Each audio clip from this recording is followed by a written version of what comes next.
Welcome to the Liberty UA channel.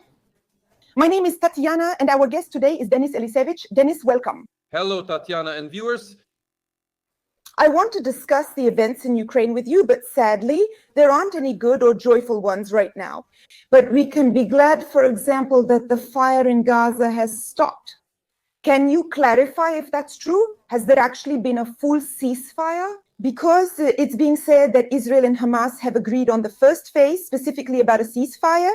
And during this time, there will be a hostage exchange, troops will be withdrawn, and humanitarian aid will start to arrive. Is this Trump's achievement? What should we expect next? Will there really be full peace? Well, first of all, yes. Officially, it sounds like the first stage has been agreed upon. Officially, that's how it is. Everything should always be handled cautiously on an official level. But in fact, I can tell you the war in Gaza is over, thanks to President Trump and the mediation of several countries. And why am I saying this so confidently? Because very serious internal agreements have been reached and very serious parties have given very serious guarantees. So it's not just wishy-washy or something vague. This is all very serious.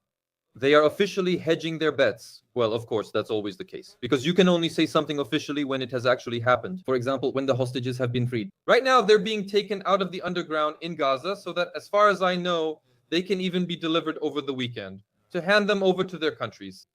Let's check the hostages' condition and see what happens. But I'm convinced the war is over. In Israel, even families of those still held hostage are celebrating. They welcome Trump, saying he deserves the Nobel Prize. Happy people. And in Gaza, I see information that people are skeptical. They believe that Israel cannot be fully trusted. But before the ceasefire was announced, the situation was such that Hamas didn't want to make contact at all. And there was no way to even talk about disarmament. And there were restrictions from other countries regarding the entry of these Hamas leaders. So how were these issues resolved? Well, we'll really find out the details later, of course. But I think Hamas didn't have any other choice. They were made to understand this, things will be more or less okay for you, considering what you've done. But if you disagree, you'll simply be physically eliminated. Netanyahu was fully prepared to go all the way. It wasn't an issue for him. Well, in general, I think for Hamas, of course, in my understanding of life, this is unfair. They deserved destruction but got off easy. These leaders, many were killed, and nothing prevents future killings, but that's the situation right now. Who do you mean, to kill the Hamas leaders themselves or someone else specifically? Of course, the Hamas leaders, of course, because as long as they exist, sooner or later, it'll flare up again. The global security system, including near Israel, must be changed. So for now, the war is over, but we all understand perfectly well that unfortunately it will flare up again someday. Anything can happen, but at the moment we see that a ceasefire has been declared. And that brings joy for people because lives will be saved. People were dying from hunger and lack of water. So we hope this situation will be resolved. Now, about the situation in Ukraine, Zelensky also says the same thing, that the very fact of a ceasefire in Ukraine will affect the possibility of ending the war. For example, I remember that back in March, he said that the war could not end with just a truce, only with a ceasefire. There needs to be peace, and for such peace, there must be security guarantees. At the moment, we see that the situation is moving toward Trump being given an award. And against this background, Zelensky is making this statement and the next one. If Trump ensures a ceasefire, then Ukraine will nominate him for the Nobel Peace Prize. It sounds like a very specific demand or wish. End the war and we will nominate you. How do you see this? I was disgusted. I read this in Politico before our broadcast. You know, I was simply disgusted to read it. It's such disrespect. And in general, who told him to say something like that? Which of his advisors? This is a failure. I think we'll see later, but actually this is a failure. Now, Trump is not satisfied with any ceasefire regime. Trump wants peace because a ceasefire regime could fall apart, unlike what happened in Gaza. What happened in Gaza? All sides received those very guarantees. Let's call them security guarantees. Maybe Hamas leaders were promised safety afterward. I won't claim that, but overall, we don't know everything. This is called a security guarantee. Qatar was involved there, Turkey was involved there. This is very serious. That's how it always goes. Even if they called for a ceasefire now, how many times has one been declared in Gaza and then broken?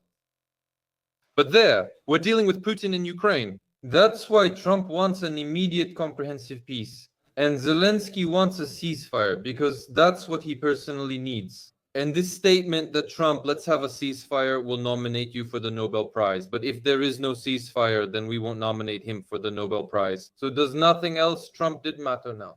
But this, you see, this is typical Zelensky. This is their whole team. This is their entire understanding of life.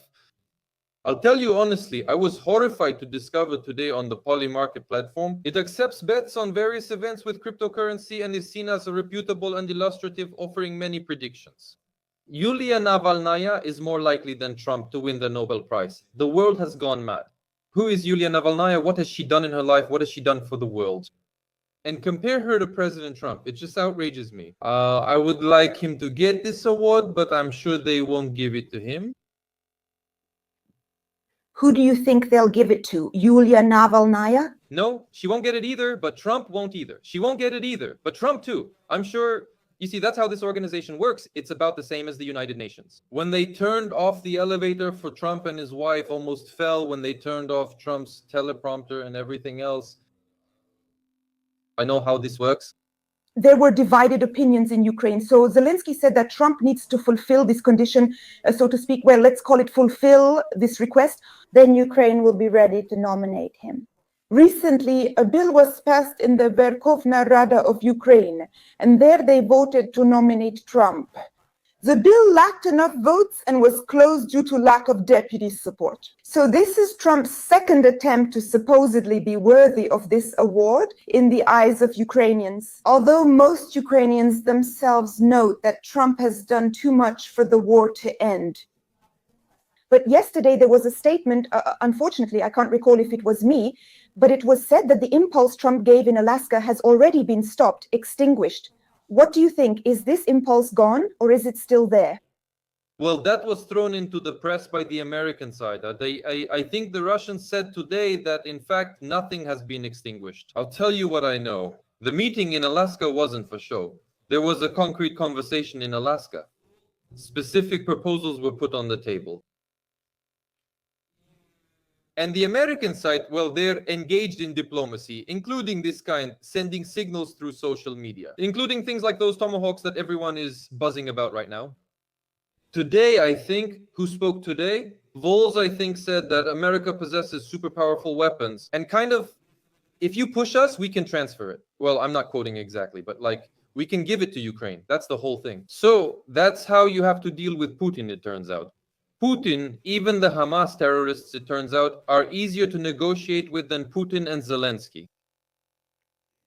But if, let's say, this weapon is given to Ukraine, then what? They wouldn't be able to launch it, or would they? No, well, if they're handing it over, then of course they would be able to. What's the point of giving it if they can't use it? But that's not going to happen. Ukraine attacks Russian oil depots, but in return, infrastructure is destroyed and people die daily. But the situation is such that the energy sector is experiencing an extremely critical situation, and now Ukraine cannot extract gas. Now additional money is needed so that Ukraine can cover the gas deficit and provide people with this gas. Electricity is needed. There isn't enough of it either, and most importantly, there isn't enough money. And most importantly, there is talk about an offensive in the Zaporizhzhia region, and supposedly the Russian minister, if I'm not mistaken. The minister quoted it as follows, that they are planning to occupy Zaporizhzhia specifically. Please comment on this situation, the enemy's offensive in these directions, and the energy situation in Ukraine. I will comment within my area of expertise. I am not a military expert. Let me put it this way, as you said. Regarding the energy infrastructure, Zelensky speaks proudly saying, "We have destroyed 20% of Russian oil infrastructure. In short, we gave them a hard time, and today I am reading the facts. 60% of Ukrainian gas production is damaged and can no longer be used, and that's why we will have to spend more billions to buy this gas." You see, this is why how should I put it, raise this issue. It will be the same proportion going forward. So if we damage 20% of something there, in response we get 60%, which requires money to replace. Next, what gas will be bought? Reverse flow, still Russian gas. Do you see the absurdity? Now, moving on. Suppose we damage 40% of something in Russia, like the oil industry. It would be catastrophic for them, but then they totally destroy something of ours. Now, as for what you asked about Zaporizhia, of course, this is one of Putin's goals. This is what Putin threatened. Well, threatened as he told Trump, if this isn't accepted, we'll do this. That's happening now. But I know for sure about the Dnipropetrovsk region. The situation there is very difficult. People are being evacuated. The Russians are advancing. Do you understand? And now let's look at it as a whole. And that's how every reasonable person in Ukraine should think. Let's sum it up. 20% of Russian oil refining has been destroyed, if we believe Zelensky. 60% of gas production has been destroyed. The Russians are approaching Dnipropetrovsk. You heard him talk about the Zaporizhzhia region. Let's model the situation at the same speed. Even if Ukraine increases its pace, Russia will always be one step ahead. They have more money, people, and resources, are better suited for war, and have an alliance with China. Today I read again that some kind of antidote against these Shaheds and Gerans has been made. The Russians have already found another way to bypass this today. And it will always be like this. That's why in the coming months of the war, it will get worse, worse, and worse. Victims are always the top priority, of course. You understand? And there are things that are simply irreversible. What is happening now? That's the part we've discussed. But there's also an internal part within society. These are all irreversible processes. If Kapranov comes out and makes a statement, did you even see that? He says a missile hit Lviv, because there are a lot of Russian speakers here now, and basically, well, it's almost like they should be killed. Yesterday, Korchinsky, I'll show this on my channel tomorrow. Yesterday, Korchinsky was sitting with this Ivanov, and he says, there's a factory over there. The one that produced hummus, the Russians destroyed it. Maybe this is the first time I can be glad that a Russian missile hit. Do you understand? Sorry to put it this way, but this is a society of bastards. It turns out this society of bastards is dominating. And what happens to normal people? Normal people are actually giving up on themselves. They think power is temporary, so I'll endure it, stay quiet, avoid certain places, and not act. This is exactly what it means to lose yourself and to give up on who you really are. If you can't speak up, can't go, can't influence anything. This isn't just compromising your conscience. It's destroying your personality. People don't realize this, though the classics wrote about it long ago. People, unfortunately, probably can't do anything to influence this situation in this case. And so we were talking about this gas production, that Ukraine needs an additional 2 billion. But there's also the question that Ukraine needs 758 million euros to repair its energy sector. And that's why the question arises, to what extent is Russia trying to shell Ukraine? Those regions are targeted to capture them, putting pressure on the people or government, showing that if not by peace, then somehow these regions will be captured anyway. Or are they just aggressors acting this way because it's convenient for them? No, well, Russia is an aggressor by default, but now this kind of game has started. Coercion to peace. Zelensky thinks he's forcing Putin toward peace, while Putin believes he's pressuring Zelensky to do the same. And that's what's happening right now. And did you mention the amounts regarding the restoration of our energy facilities? Wait a minute. Billions of hryvnias were allocated to Mustafa Nayem and nothing was done. Next, Naftogaz, the largest state enterprise. Nothing has been done there either. Where are the people responsible? And now, what do we have as a result? Mustafa Nayem is doing well. A United States Agency for International Development Product, oil and gas are also fine for them and the leaders. Kolya Tishchenko is under nighttime house arrest today. He gets out on personal reconnaissance, making mocking videos, one of which we discussed with you just the other day this week. But my mom got the same thing as Tishchenko for reposting my video, for reposting my stream, just one. Do you understand what's happening in the country? Given all we've discussed, let people hear this and decide for themselves. So, persecuting opposition members' parents is allowed, but Kolya Tishchenko, accused of attacking the military, corruption, robbery, faces no issues. He fakes a heart attack in court and now posts videos of himself training normally. I always ask people the same question. Fine, you might not like me. Maybe you don't like some other speaker or politician either. But think about it. All this that we're discussing right now, where will it lead? Will it lead to something good for Ukraine, or maybe just to a complete disaster? People taking this opportunity, I want to tell you to subscribe to the Liberty UA channel, because opinion leaders come here, and he comes not just once, not twice, and not 3 times. So you will definitely find someone you like or whose opinion suits you. Subscribe to Dennis's channel as well. Dennis already asked you this question a few weeks ago, but now as these attacks are happening, they say they want to cut off the frontline regions from Ukraine, Kharkiv, Donetsk, Zaporizhzhia. What will happen to them? Do we have hope that if we don't enter negotiations soon, these territories will remain Ukrainian, or are they still at risk? The territories are at risk.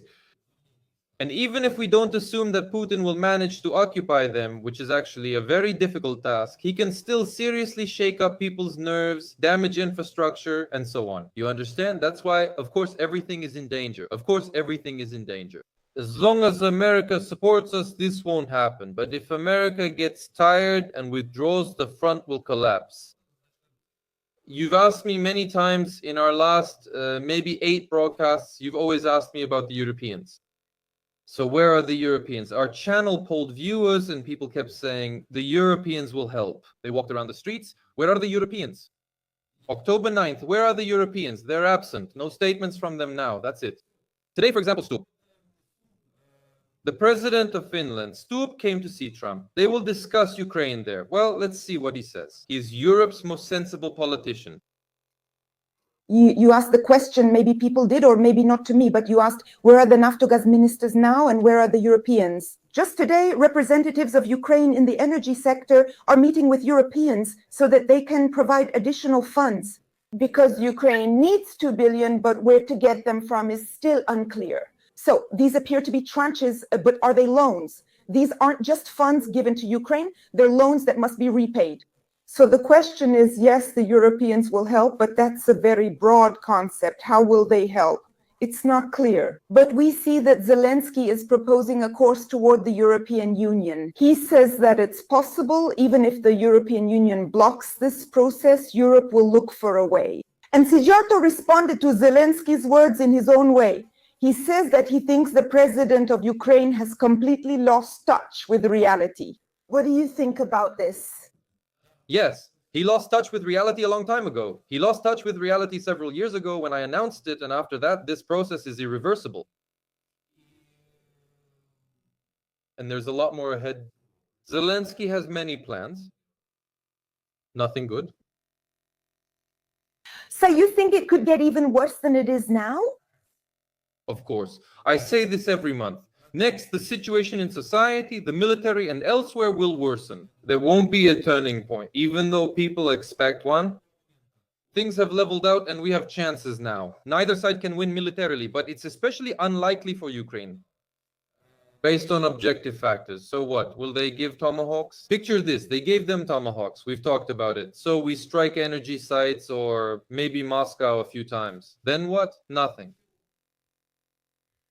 We recently discussed that the situation is tough for the military as well as civilians. For the military, it's difficult because of their condition, the situation they're in, and their payments are under threat. So Roxelana Pitlosa mentioned this, saying that there is no money. Then situations like this developed. Supposedly the money was found and the European Union will provide it. These are tranches, so they're not available yet, but in progress. They're meant to fund military salaries. But today, Ruslan Koshulinsky, not today, but yesterday, on October 8th, he said the following, Doishi. This is the chief sergeant of the armed forces of Ukraine who said that draft dodgers, he didn't specify who exactly, those who left, their assets and everything they have should be taken away, confiscated, and directed toward increasing the financial support of our soldiers. Because if we don't pay our soldiers a decent salary, we won't have an army or a country. And what does decent mean? I remember seeing somewhere that they want to add about 10,000 hryvnias to the current salary of the military. Well, what do you think? Who are the draft dodgers and what should be taken away from them? Well, I don't know. They came up with that name, draft dodgers. Draft dodgers are probably just those they don't like. Well, look, about Koshulinsky. First of all, why the hell is their party called Svoboda? Their party shouldn't be called Svoboda, no, cannibals. And this isn't just about a specific statement by Kashulinsky, it's about all their activities. So this name, why the hell take such a grand name, Svoboda? Svoboda is a name for a neoliberal, for a libertarian party, one that stands for freedom. Kashulinsky, regardless of rank, is a politician in uniform, just like Sharikov promoting takeaway and divide. Svoboda is the party of Sharikov, supporting this same idea of taking from some to give to others. This is one of the markers in society. When this starts, disaster is ahead. Disaster is ahead. This has happened many times in history, including in the Soviet Union. All of this happened. This is a preliminary result. I know what the final outcome will be. These are the last signals from society. So it's not clear who the draft dodgers are. We're talking about those who went abroad. What do you think, for example, will the children of officials or the husbands of women who hold certain positions also have their property confiscated? Or will this only affect low-ranking Ukrainians? No, they will. Someone also said those are different things. I still don't know what Kashulinsky, Korchinsky, Manzyuk, or anyone else said, or what it means. We're only discussing words right now. Well, there haven't been any actions yet. There aren't any yet, but these words are supported. He is backed by the military, especially Serhiy Hnezdilov. He says draft dodgers are in Europe while they hold the front, and those people should help. And also volunteers. Serhiy Sternenko, a well-known volunteer and activist, says that this idea is about justice. Our men die in the war as people in Warsaw or Berlin drink coffee. So, well, that's the situation. It's only words with no action so far, yet we already see support. Why? This could be a warm-up. The names you're mentioning, let's not use those names. Everyone is military and Prytula. Not all volunteers are like that. Let Sternenko show us how to fight right. Today I received a photo of him in a new armored Toyota Land Cruiser with bodyguards. With as many bodyguards as the president. He's having lunch in Dnipro. Let Sternenko talk about this, They're a great warrior, or Prytula, a great volunteer. The head of Prytula's foundation was caught on a Telegram channel. The director of the foundation, or whoever he is, he registered as a sole proprietor, something about servicing food facilities. He bought 2 trailers. We can assume he takes contracts from his own foundation, the one everyone donates to. It's the same scheme as Sternenko's. Everyone donates for the drones he builds. Well, it works out really well. Let's put it this way. Everyone will start a business, and I'll donate so I can generate revenue for myself. With a 100% or even 200% margin, impressive. That's your war. And on our channel, people are asking, where are the satellites that Prytula raised money for? So far, no one can give a definite answer. You don't happen to know, by any chance, 600 million hryvnias were raised for satellites, but they say there are no images from the satellites. And the satellites were supposed to be able to take pictures during the day, at night, and even through clouds. For me to accuse someone like that, I need clear evidence. In such a case, the evidence is probably with the special services, but I don't have it. But looking at all this, I just draw my own conclusion. This is one big scam. That's what this is. Let's talk about meetings between Vladimir Putin and Azerbaijan's president. And also, this president of Azerbaijan met with Zelensky. And when he met with Zelensky, it was in Denmark. On the sidelines of the European Political Community Summit, they talked about the need for energy cooperation, about defense partnership, and about how Azerbaijan really wants to help and support Ukraine's sovereignty. By the way, they spoke in English, but when Putin met with this president, they spoke exclusively in Russian. And they talked about the transit of Russian gas. This is another betrayal, just like with Taiwan. People accuse Taiwan of expressing support for Ukraine, but still buying oil. They increased their oil purchases from Russia 6 times during the war. We see that Azerbaijan expresses such support for us, cares about sovereignty, but will still buy gas. Sorry. Azerbaijan has abundant gas and oil, all controlled by Aliyev. I'm not a fan. I consider Aliyev an autocrat. He's been in power for more than 20 years. He's the son of a father who was in politics. Well, in general, let the Azerbaijanis handle their internal affairs. But on external matters, Aliyev behaves perfectly. In foreign policy, Aliyev acts as a model, just as a president should. The way he acted with Trump, the way he does everything. But what does Aliyev actually do? He believes what's best for Azerbaijan and shouldn't act for Ukraine's interest. Taiwan is overwhelmed with problems, including the threat of military aggression from China. By the way, I only learned this information about the oil purchase from you. Every country, you can't threaten anyone with anything or condemn anyone. And I saw that meeting with Putin, there was a fragment, Aliyev acts in the interests of Azerbaijan. I say this all the time. Andrei Babish, now Czech Republic's prime minister, will act for the country's interests. He may meet with Zelensky. Do you understand? Everyone will act in their country's interests. Our people simply accepted a dictatorship much like Russia, or worse, and now expect the world to give them weapons, fight for them, save them, and push for reforms. This is madness. This is madness. Let's imagine such a situation, because for me, it's always very interesting. And for some reason, this honesty plays a role for me and for people and for many others. Suppose you were in President Ilham Aliyev of Azerbaijan's position and expressed support for another country, saying, we support and care about you. Would you allow trade with Russia as well? Taking care of your own country, but to another country, saying that we are for you, we are with you, we support you. Yes, you need to trade with everyone. Trade is profit. I don't want to put myself in the place of the president of Azerbaijan. That's really not my story at all. But I can say again, it's all about what's profitable. Besides everything you've mentioned, Aliyev is a friend of Zelensky, a friend. So it's not just a relationship like with some other president. Zelensky used to have, I don't know about now, he had very close special relations with Erdogan and Aliyev. Call it friendship or not, but they were special. Yet Aliyev still acts this way. You see, they spoke with Aliyev in English, but with Putin, Aliyev spoke in Russian.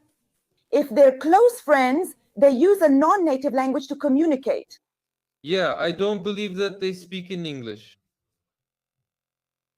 For the press, maybe, as a principle, at Zelensky's request. But one-on-one, that's ridiculous. Everyone in the president's office speaks Russian. We talked with you about diplomacy, about how to establish connections, how things work at the international level. And I would like to mention our ambassador who is in Britain, Zaluzhny. Just yesterday, an article came out saying that they are supposedly gathering candidates for the party and offering them spots on the parliamentary list. Zaluzhny is reportedly running for president. Zaluzhny responded that these are fakes and the media are spreading fake news. This is a false story. I'm curious, do you think it's true or not? And what's interesting about it, could Zaluzhny be involved in such activities because he is a person at work? Yes, he is an ambassador. And he reports to Zelensky. He carries out the orders given by the Ukrainian authorities. Can he independently create his own party now? How did it happen? What really happened? Well, first of all, Zaluzhny left a pause. He posted an explanation for something he wasn't accused of. He was accused of preparations. They told him as a fact, you're going, that's it. He's probing something. It would be odd if Zaluzhny admitted it. We can't imagine that. Of course, he will deny everything. Work is underway. Zaluzhny will go into politics. Everything will be as it should. Our people will vote for him. When you ask them, why did you vote for Zaluzhny? I don't know. I like him. I don't know why. You know, Zaluzhny. I saw a different person in him. I was the first to say that he should run for president. I had hopes for him, that he was simply a different person. It turned out to be the same military clique. Militarization, constant total war. Well, basically, you can die for the state. That's his philosophy. Women can go to the front too. This is United States Agency for International Development, which we've talked about many times, and they're preparing a team of the same kind for him. This will be just like 2014, a total repeat. So you think that the probability of Zaluzhny coming back to power is quite high? Unfortunately, yes. And there are no other candidates on the field, so to speak, that are visible? Those candidates, they will appear when the elections are announced. Maybe if it works out, there will be many surprises. I'll say this, the victory won't be as easy as predicted, nor will the rating be what they claimed. 35% for Zaluzhny, as I said. It doesn't exist, and we'll only know everyone's rating right before the elections. There, Zelensky is imagining that he'll become president. There will be dirty tricks. There will be cunning moves from the authorities. Yeah, it's a shame that it all happened this way, that's all. Follow events with us on Liberty Yule channel. Believe me, I truly believe. I don't know about you, but I believe that we can live differently, that everything can be wonderful for us. And so I was watching Javier Milei. He published a book, sang rock songs, and drew a massive audience of 15,000. The opposition commented on him saying people are starving, not dying, but starving. And he's singing and dancing. How can you comment on this? Can he afford to put on such performances? Is Ukraine really in such a difficult situation, and should we be more modest? Argentina is in a difficult situation, but he's not holding the concert at the expense of the state budget, right? Is it some kind of party money? It's scheduled for Argentina's parliamentary elections on October 26th. If Javier Milei gets the majority, he'll carry out the promised reforms 3 times faster. I'll tell you. In Ukraine, they portrayed him as a fool, like he was crazy. The Russian channel Dozd, also funded by United States Agency for International Development, made him look totally insane. Why does it happen like that? First, it's clear Milei uses anti-Soros rhetoric, but more importantly, he's a bright personality. He can afford to have the hairstyle he wears in some kind of leather jacket, always in sweatpants, singing rock songs on stage. That's his hobby. So he's a rather unconventional person. He flies on regular flights.